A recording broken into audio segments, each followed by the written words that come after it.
मौलाना मुजीबुर रहमान जा बयान ॿुधण जे लाइ मौलाना साहब जो यूट्यूब चैनल ज़रूर सब्सक्राइब कंदा। छा साईं सजदो तिलावत जो कीअं कजे उन जो हुकुम छा आहे?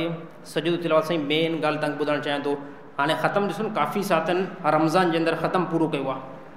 ख़तमु पूरो थींदो न साईं, क़ुर जो पढ़ंदा आहियूं मुंड खां वठी अल्हम्दुलिल्लाह रब्बिल आलमीन अलिफ लाम मीम वन्नास ताईं।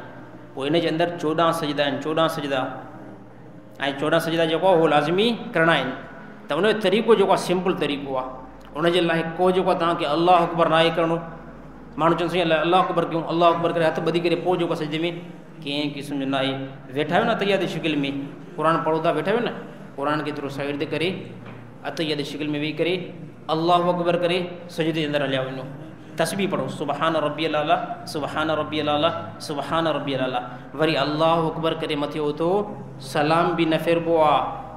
ॻाल्हि सम्झ न, कंहिं साथी चयो सलाम, सलाम बि न आहे, तकबीर तरीम बि न आहे, बसि अलाह अकबर करो, सजदे में वञो, तस्बीह पढ़ो, ॿियो अलाह अकबर करे मथे थियो, सजदो जेको आहे तिलावत जो पूरो थियो। 14 सजदा आहिनि ऐं इहे सजदा जेको लाज़िम करणा आहिनि।